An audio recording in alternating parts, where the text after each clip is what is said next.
আসসালামু আলাইকুম। আগে সময়টা দেখায়, এখন বাজে রাত 11টা 28। তো মালয়েশিয়ায় দোকানপাট সব বন্ধ হয়ে গেছে। আমরা একটু কাজে ব্যস্ততা ছিলাম আজকে। তো ফোন নিয়ে ইমার্জেন্সি দরকার ছিল, এই জন্য রাফসান ভাই ফোন দিয়ে দোকান খুলে আসি। দেখেন শাটার বন্ধ, সবকিছু বন্ধ হয়ে গেছে।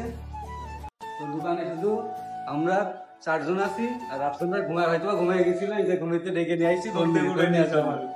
তো ঘুমিতে উঠে কোনো লাভ হয়নি। আমি যেহেতু 70 প্রো ম্যাক্স নেওয়ার জন্য আসছিলাম, আজকে নতুন আসছে 70 প্রো ম্যাক্স লঞ্চ করছে, আজকে আসছি। কিন্তু কে বলছে যে সকালে স্টক আউট।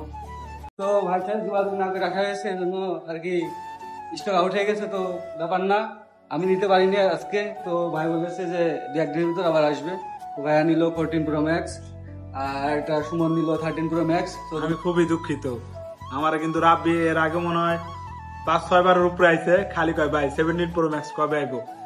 মালয়েশিয়াতে লঞ্চ হওয়ার আগে থেকে উনি আমার জ্বালাই রাইতেছে যে 17 প্রো ম্যাক্স কবে আইবো। তো বড় লোক মানুষ তো টাকা পয়সা মনে করেন কই রাখবো, মানে কই ক্ষতি করবো, ক্ষয় করবো, ওই জায়গাটা পায় নাই। এই জন্য আর কি খালি 17 প্রো ম্যাক্স লিগা পাগল হয়ে গেছে। তো সকালে যে কটা আমরা আনছিলাম স্টক কিন্তু শেষ হয়ে গেছে। তো আজকে আমরা দুঃখিত। ভাই তোমার নেক্সট কবে 70 দিছে কেটে বলেন। তোমারে দিব, তুমি যদি কালকে কও বা পরশু।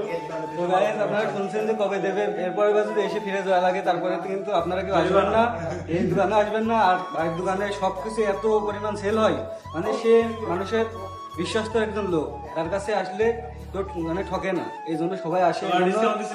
আরো আমাদের ফোনে অনেক টাকা ডিসকাউন্ট দিয়েছে। আর আজকে লঞ্চ হয়েছে নতুন, মানে সকালে আমরা রাত্রে আসছি, phone stock out 70 pro max.